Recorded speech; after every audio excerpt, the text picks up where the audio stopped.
إن الحمد لله نحمده ونستعينه ونستغفره ونعوذ بالله من شرور أنفسنا ومن سيئات أعمالنا من يهده الله فلا مضل له ومن يضلل فلا هادي له وأشهد أن لا إله إلا الله وحده لا شريك له وأشهد أن محمدًا عبده ورسوله أما بعد فإن خير الحديث كلام الله وخير الهدي هدي محمد صلى الله عليه وسلم وشر الأمور محدثاتها وكل محدثة بدعة وكل بدعة ضلالة وكل ضلالة في النار۔ محترم برادران اسلام، ہم عنقریب ایک عظیم دن کا استقبال کرنے والے ہیں۔ یہ دن عشرہ ذی الحجہ کے دنوں میں سب سے زیادہ اہمیت رکھتا ہے، لیکن بعض لوگ اس دن دنیاوی مصروفیات، دنیا کی چاہت میں مگن نظر آ رہے ہیں۔ کوئی تو گھر کی ترتیب وغیرہ میں مصروف نظر آ رہا ہے، کوئی عید کی شاپنگ وغیرہ میں مصروف نظر آ رہا ہے، لیکن یہ لوگ اگر علم و حکمت سے کام لیتے تو ضرور یہ سب کچھ عید کی رات کو یا عشرہ ذی الحجہ سے پہلے ہی کر لیتے۔ لیکن ہائے افسوس، آج کل اکثریت اس دن کی عظمت سے غافل ہے۔ اگر ان لوگوں کو اس دن کی عظمت کے بارے میں پتہ ہوتا تو ضرور کچھ نہ کچھ اپنی آخرت کو سنوارنے کے لیے کر لیتے۔ یہ دن 9 ذی الحجہ کا دن ہے، اس کو عرفے کا دن کہا جاتا ہے۔ اس دن حجاج کرام عرفہ کے میدان میں وقوف فرماتے ہیں، جو حج کا انتہائی اہم ترین رکن ہے، جس کے بغیر حج مکمل نہیں ہوتا۔ حجاج کرام تو اس دن ذکر و دعاؤں میں مصروف ہوتے ہیں، اور اس دن کی یہی اہم ترین ان کی عبادت ہوتی ہے، لہٰذا ان کے لیے اس دن کا روزہ مستحب نہیں، لیکن غیر حاجیوں کے لیے اس دن کا روزہ مستحب ہے۔ اے لوگوں، یوم عرفہ ایک وہ عظیم دن ہے جس میں اسلام کی نعمت کا اتمام ہوا تھا۔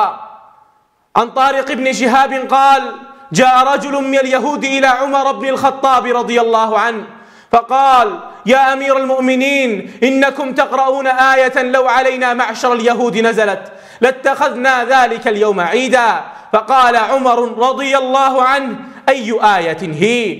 قال اليوم أكملت لكم دينكم وأتممت عليكم نعمتي ورضيت لكم الإسلام دينا، فقال عمر رضي الله عنه والله إني لأعلم اليوم الذي نزلت فيه على رسول الله صلى الله عليه وسلم والساعة التي نزلت فيها على رسول الله صلى الله عليه وسلم عشية يوم عرفة في يوم الجمعة۔ طارق بن شہاب فرماتے ہیں کہ یہودیوں میں سے ایک شخص عمر بن الخطاب رضی اللہ عنہ کے پاس آیا اور اس نے کہا، اے امیر المؤمنین عمر بن الخطاب رضی اللہ عنہ، تم ایک آیت قرآن مجید میں پڑھتے ہو، اگر وہ ہم یہودیوں پر نازل ہوتی تو ہم اس دن کو عید بنا لیتے۔ تو عمر بن الخطاب رضی اللہ عنہ نے فرمایا، وہ کون سی آیت ہے؟ تو اس شخص نے کہا، اليوم اکملت لکم دینکم واتممت علیکم نعمتی ورضیت لکم الاسلام دینا، آج میں نے تمہارے لیے دین اسلام پورا کر دیا اور تم پر اپنا انعام پورا کر دیا اور تمہارے لیے دین اسلام پر رضامند ہو گیا۔ تو عمر بن الخطاب رضی اللہ عنہ نے کہا، اللہ کی قسم میں جانتا ہوں یہ آیت کس دن نبی اکرم صلی اللہ علیہ وسلم پر نازل ہوئی اور کس ٹائم عشیت یوم عرفہ جمعے کی دن نازل ہوئی تھی۔ محترم برادران اسلام، اس دن کی اہمیت کے بارے میں کیا کہنا کہ اللہ سبحانہ و تعالی نے اس دن کی قسم اٹھائی ہے، اور بلا شک و شبہ عظیم الشان اور مرتبے والی ذات قسم بھی عظیم الشان والی چیز کی اٹھاتی ہے۔ سورۃ بروج میں رب کا فرمان ہے، وَشَاهِدٍ وَمَشْهُودٍ، حاضر ہونے والے اور حاضر کیے گئی کی قسم۔ وعن ابي هريره رضي الله عنه ان النبي صلى الله عليه وسلم قال اليوم الموعود يوم القيامه واليوم المشهود يوم عرفه والشاهد يوم الجمعه، رواه الترمذي وحسنه الألباني۔ حضرت ابو ہریرہ رضی اللہ عنہ بیان کر رہے ہیں کہ رسول اللہ صلی اللہ علیہ وسلم نے کہا، یوم موعود قیامت کا دن ہے، اور یوم مشہود عرفہ کا دن ہے، اور شاہد جمعے کا دن ہے۔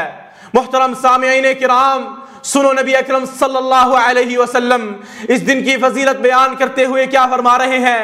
وعن جابر رضی اللہ عنہ عن النبی صلی اللہ علیہ وسلم قال افضل الایام یوم العرفہ۔ حضرت جابر رضی اللہ عنہ بیان کر رہے ہیں کہ رسول اللہ صلی اللہ علیہ وسلم نے کہا سب سے افضل دن عرفہ کا دن ہے، یعنی دنوں میں سب سے افضل دن عرفہ کا دن ہے، جیسے راتوں میں سب سے افضل رات لیلۃ القدر کی رات ہے۔ رب سے دعا ہے کہ وہ ہمیں اس دن نیک اعمال کرنے کی توفیق عطا فرمائے۔ اے لوگوں، عرفہ ایک وہ عظیم دن ہے جس کے صرف روزے کی یہ اہمیت ہے کہ اللہ سبحانہ و تعالی پچھلے سال اور آگے آنے والے سال کے گناہوں کو معاف کر دیتا ہے۔ وعن ابی قتادہ رضی اللہ عنہ قال سئل رسول اللہ صلی اللہ علیہ وسلم عن صوم یوم عرفہ قال یکفر السنة الماضیة والباقیہ۔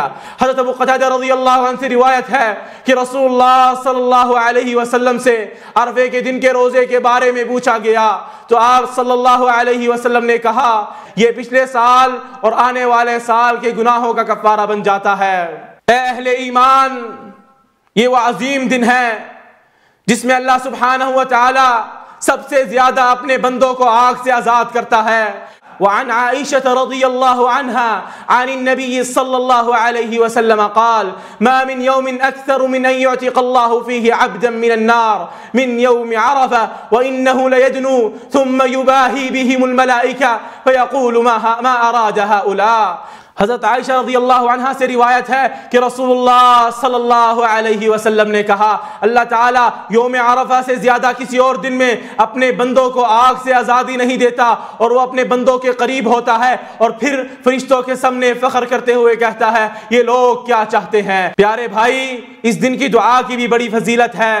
ابو طلحہ بن عبید سے مرسل روایت ہے کہ سب سے افضل دعا عرفے کے دن کی دعا ہے، بلکہ حسن درجے کی حدیث امام البانی کی کتاب صحیح الترغیب میں موجود ہے۔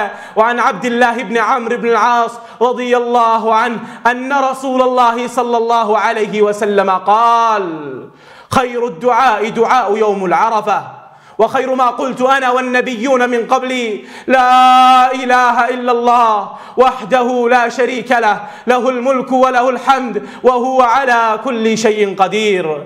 حضرت عبداللہ بن عمرو بن العاص رضی اللہ عنہ سے روایت ہے کہ رسول اللہ صلی اللہ علیہ وسلم نے کہا سب سے بہتر دعا عرفے کے دن کی دعا ہے، اور میں نے اور مجھ سے پچھلے انبیاء نے اس دن سب سے بہتر دعا جو کہی ہے وہ یہ ہے لا الہ الا اللہ وحدہ لا شریک لہ لہ الملک ولہ الحمد وہو علی کل شیء قدیر۔ اللہ کے سوا کوئی معبود برحق نہیں، وہ اکیلا ہے، اس کا کوئی شریک نہیں، اسی کے لیے بادشاہی ہے اور اسی کے لیے حمد ہے اور وہ ہر چیز پر قادر ہے۔ رب سے دعا ہے کہ ہمیں اور ہمارے اہل و عیال کو ان دنوں میں نیک اعمال کرنے کی توفیق عطا فرمائے۔ اے مولا، مسلمانوں کو شرعی علم حاصل کرنے کی توفیق عطا فرما۔ اے مولا، کشمیر میں ہمارے بھائیوں پر ظلم ہو رہا ہے، اے مولا ان کی مدد فرما۔ اے اللہ، ہمیں حق پر قائم رکھنا، حق کی دعوت دینے کی توفیق عطا فرمانا۔